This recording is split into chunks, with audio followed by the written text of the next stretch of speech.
In a world where beauty is synonymous with Western beauty standards, the stories of those who do not meet the standards remain unheard. The pressure to conform intensifies, with individuals going to extreme lengths to meet the standards.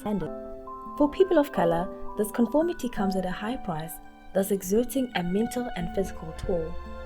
With the media being dominated by a single perspective, this distorts reality and impacts the self-esteem of millions of individuals who do not fit those beauty standards. So many experiences with untold stories. Hi, I am Naeem. I am 21 years old. My name is Latita Ngamane. I'm 20 years old. My name is Iris. I'm 20, turning 21.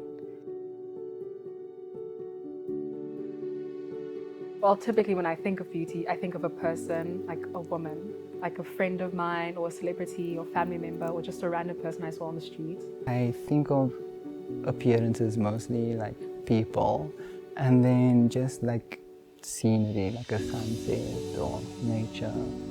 Appearances, like just how things look in general.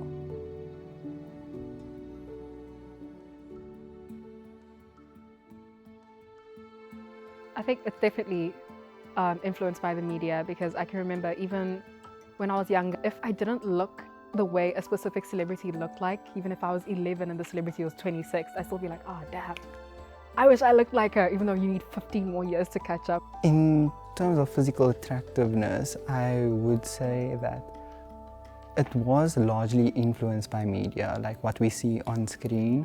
Like obviously certain people are certain features are more celebrated than others.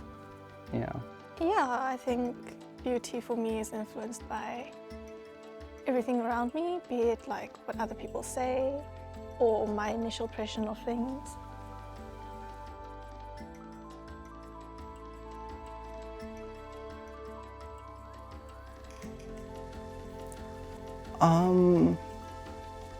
Yes and no.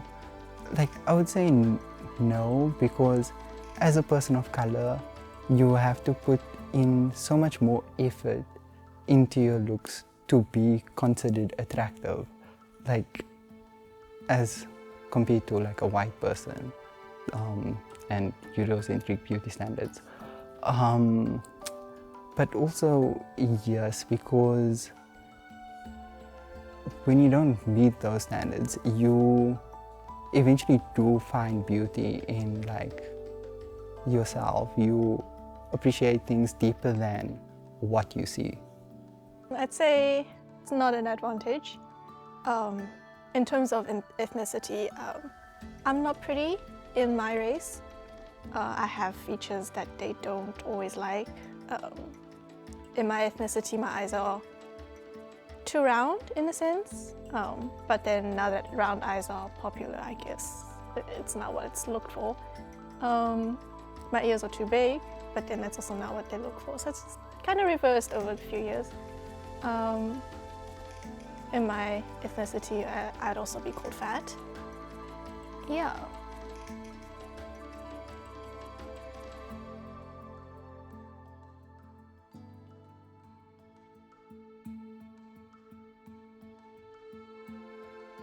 When I was younger, my grandma, she was really colorist, so she was really into this whole, in order to have a better life or be pretty, you need to be light skinned. And she'd like try to put skin lightening creams on me and everything, and my mom would actually usually refuse.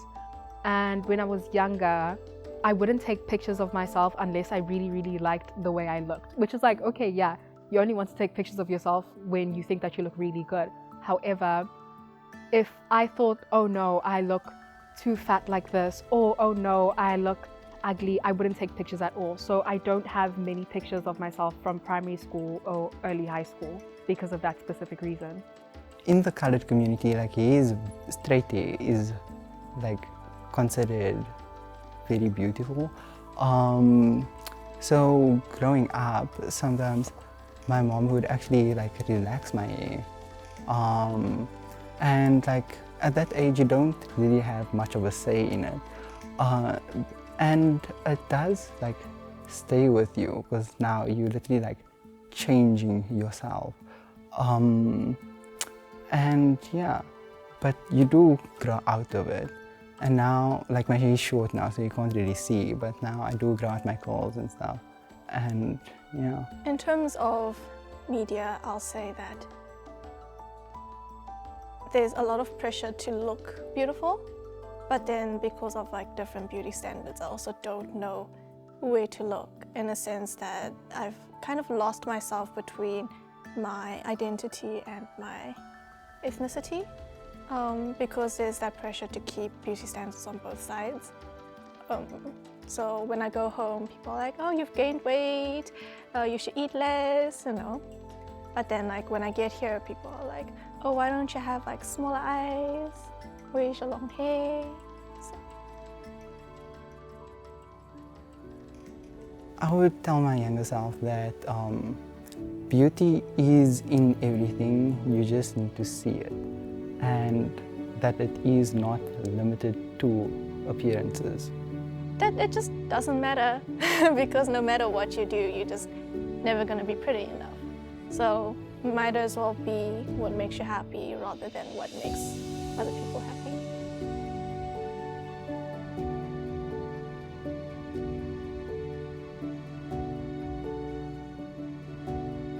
Changes in media, I guess, there is no ways that media could be inclusive in any way. Simply because there's just so many different people out there and there's so many different individuals. No one looks the same and everyone has their own features. So I just wish that instead of emphasizing specific features, media would just emphasize people. I would like to see Black women represented as more than just comedic relief or just something to drive a point along. Because at the end of the day, Black women are real people and they have real lives and real stories to tell that also need to be heard. And also for other people to feel seen and represented. Yeah, I would really like to see that. Definitely. Personality. Sense of self. Magic. Vibes. Kindness. Confidence. The sunset. Realness. Compassionate. Colorful. Exquisite. Affection. Imperfection. Happiness.